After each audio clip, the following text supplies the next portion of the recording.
Good morning and welcome to Morning Movie News, where when it comes to the 50 Shades franchise, up until now, it's been Dakota, Dakota, Dakota. Well, what about Mr. Jamie Dornan? He takes off his clothes too. He sold a piece of his soul to try and take his career to the next level, but so far, nada. When people talk about 50 Shades, who do they talk about? Well, they talk about Dakota Johnson. Whether it's being mean to her mother at the Oscars, I don't know if you caught that little gem of a clip, or paying the movie a compliment when they do. When someone wants to prove they're not a total hater, they're usually like, well, at least Dakota Johnson's good. And I think that in people's defense, she is quite good in the first film. But, Jamie Dornan, I don't know. I think he looks the part of Christian Grey. It was a very hard role to cast. Charlie Hunnam dropped out because he had script problems and they wouldn't make his changes.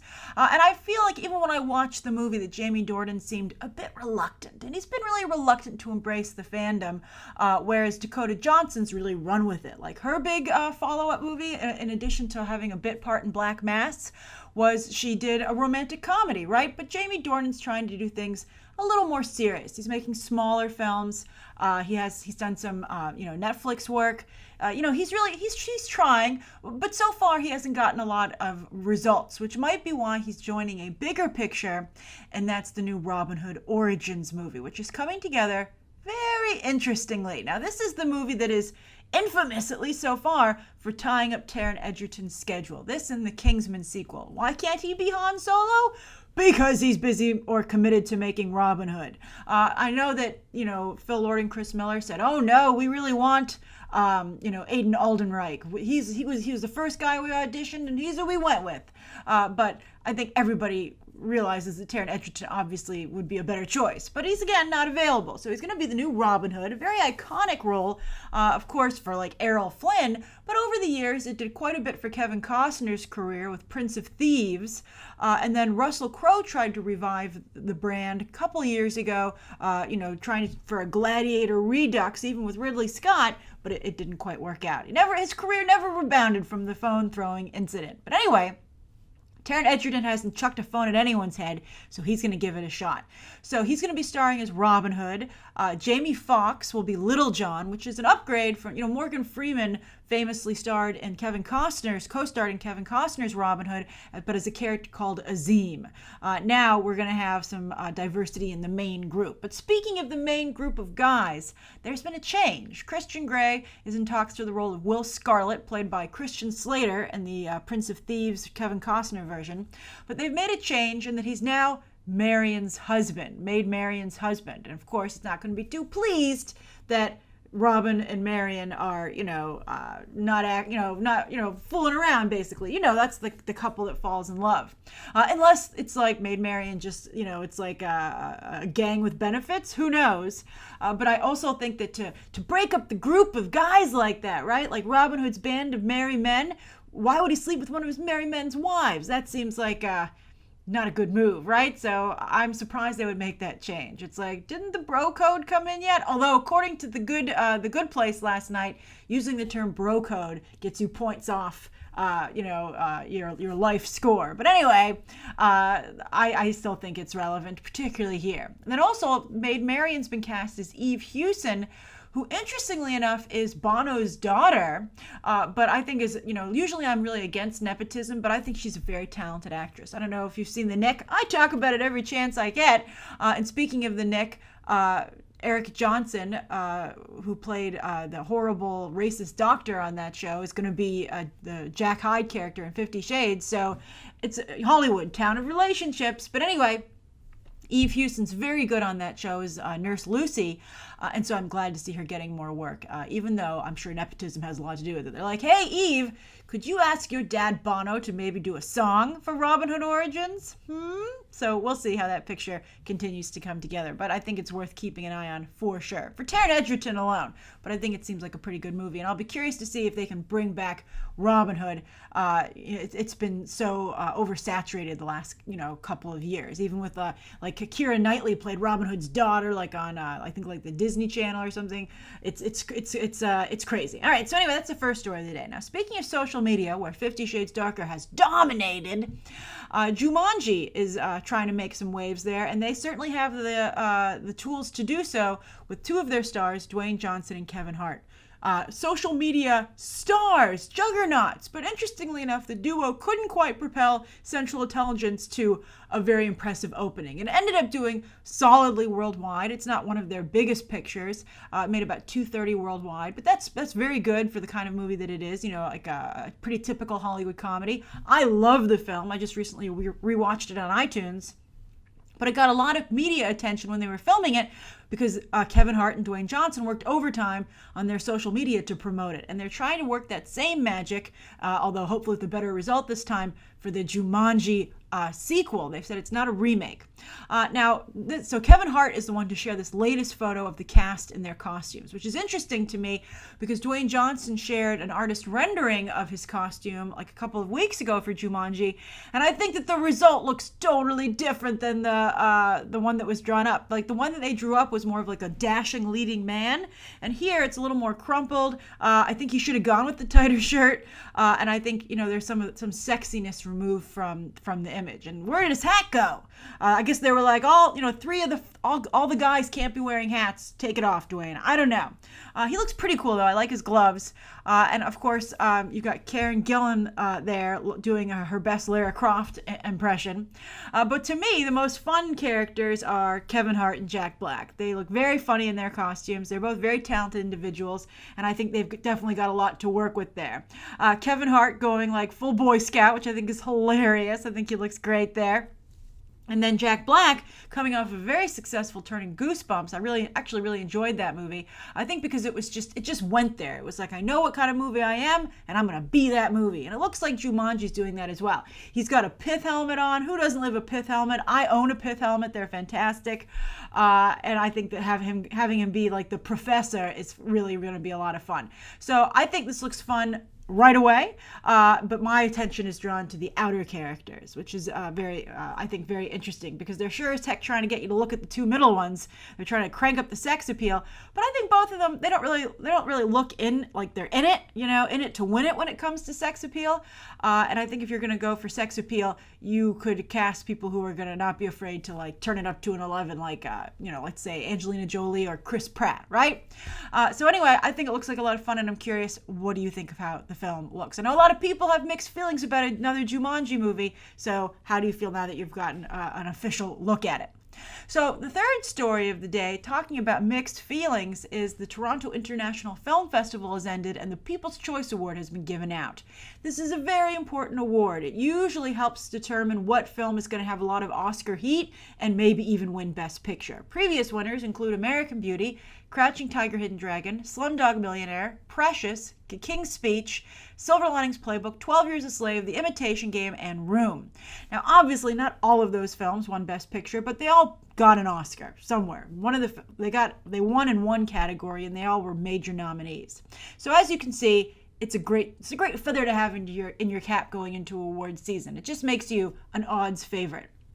Now, I think going in to the award season, before the whole Nate Parker scandal broke, I think Birth of a Nation would have taken this award because it was such a strong contender. People are giving it applause, standing ovations before they even see the movie. It had a lot going for it. The Nate Parker narrative at that point was amazing. How he'd taken a break from his career and jeopardized the whole thing to raise money and to make this movie. It just was like a really strong narrative, which is one of the reasons I think that Fox Searchlight paid so much money for it, over $17 million, the biggest Sundance sale of all time. But it didn't get it, I think, because of the Nate Parker scandal. And the People's Choice Award went to La La Land, which is taking over as the award's unstoppable juggernaut this year.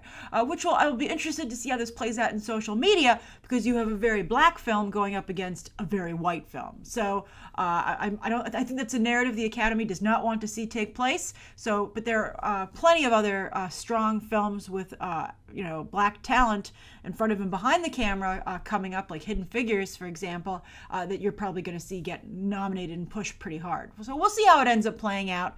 I'm very interested, with the big stink that was made about Asian actors, Asian Americans at the Oscars last year. You're starting to really see some change instigated by that. For instance, I was watching Gotham last night, and they not only had an Asian actor in a bit role, but then Jamie Chung came in to play, I'm guessing, Vicky Vale's mother, Valerie Vale. But anyway, and also Alan Yang just winning Best Writer and having a great speech at the Emmys.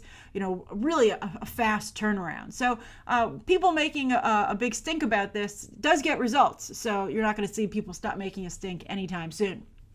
But I think with Birth of a Nation, speaking of a stink, that Nate Parker scandal stench, I don't know if it's going away. I think that my guess continues to be that it will get nominations. It might get a few wins, maybe on something that would involve an Oscar not going to Nate Parker. But I think La La Land is becoming the odds-on favorite for Best Picture and other awards. So we'll see what happens, but very interesting development. So those are the three stories of the day. The viewer question comes from This B89. And This B89 says, Hi Grace, my name is Karina and I've been watching your videos since 2014. Thank you, Karina.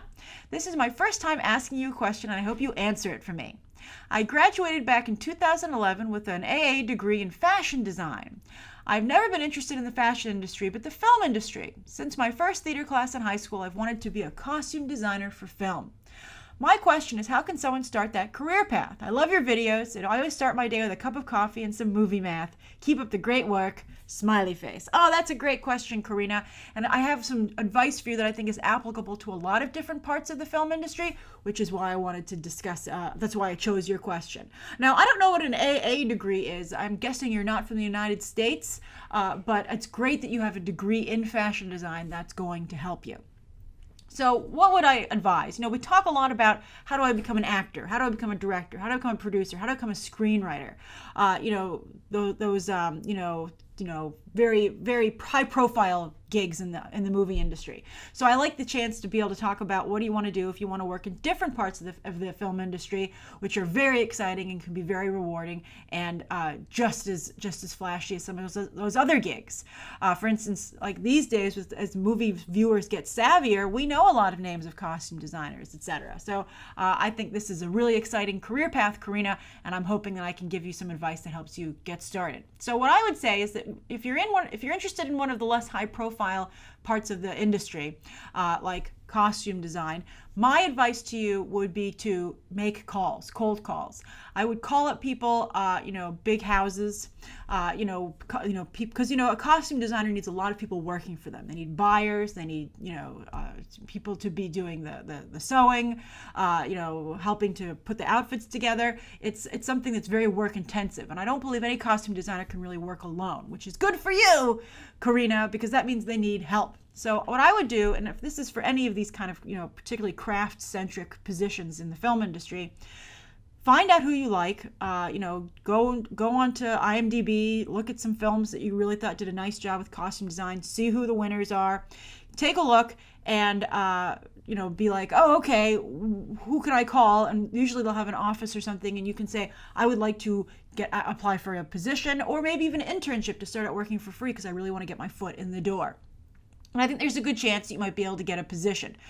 Be really careful. Make sure that make it clear you're willing to pay your dues because, these people really have to be very competitive for jobs. And so you don't want to be like, hey, how can I have your exact job? I think that that's going to get them not to want to help you. So be very sensitive to that and the nature of the business, that a costume designer is not, or any of these craft jobs, those people aren't regularly employed. They have to go out there and compete with other people for the gigs unless they build good relationships. Like, for instance, some directors always work with the same costume designers, etc. So that's one way to get started on it. Also, I would suggest, Karina, that you maybe see if there are any films, like independent films for wherever you are. If you're in one of the big film towns of the world, like Australia is a big film place, the UK, a lot of the big cities where they're making movies abroad, Hollywood, to get a tax break, right? In the United States, we talked about this before. It's New York, Los Angeles, Atlanta, Austin, and see if you can maybe maybe give your services to a small film and start building your own resume. And so if you don't get that job with the costume designer on the first call, go work on a couple of films, come back and say, hey, how about now? I've done some work. I have some experience. Also, don't just think film. Start maybe thinking, what about TV? What about theater? And then you could always maybe transition to a different part of the entertainment business once you get some success in the area that is most open to you. You know, there's a really great quote, and I always like to use it, and it's the best quote that come out of this movie. It's like the only good thing to come out of this movie. It's The Men Who Stare at Goats. And it said, it's like a salmon fishing upstream, right? So when you figure out you're on the right path, it'll no longer feel like you're swimming upstream. Things will start to just click. So I'm not saying like, Karina, under any circumstances, if things are difficult, go stop being a costume designer. But maybe the specific path that you're on isn't good for you right now. Change a little something up. Think outside the box. Think of something else that you could do. And I think that if you keep, trying different things and you course correct when needed, you'll eventually find a path where things do start to click for you and you can move forward. So that's what I would advise. And always interning and making calls and starting out. It's never too early to do that in a very competitive industry, in any business, besides even film. Always try to get in there as fast as you can, especially when you're still in school. I know that, Karina, you no longer are, but for those of you in school, you benefit from the fact that you have housing and you don't need to earn an income so much, or it's not as necessary when you're in school as it is when you go out into the real world when you graduate. So interns usually aren't paid anything or paid very little, so you want to try and get that done when you have some kind of assistance, maybe from your parents or scholarship or however you're managing to do it. But that's what I would advise. Sometimes you just have to also take the financial hit. Chris Pratt was on The Late Show the other night promoting The Magnificent Seven, and he talked about doing this small little movie, Strangers with Candy. He paid $3,000 because it had to be a local hire, so he paid to fly himself to New York, and for lodging, he had some friends put him up, but he still had to pay for his food and a hotel here and there, and he made that investment in his career. It sucks, but sometimes you have to do a short-term loss for a long-term gain. So just think about those things, Karina, and I hope that's helpful to you. Keep an open mind. Always be evaluating where you are in your position. Reach out for internships. And do your research. I think that's very, very important. And also try to get some gigs yourself. So good luck, Karina. I hope you're having a lovely morning and enjoying your coffee. I'm glad I'm a part of your morning. Thank you, everybody, for tuning in. Thank you so much. Write down below, I think, today's top 3 stories, any advice you have for Karina, and also, of course, anything you'd like to see covered tomorrow and any questions that you might have. Thanks for watching. Bye.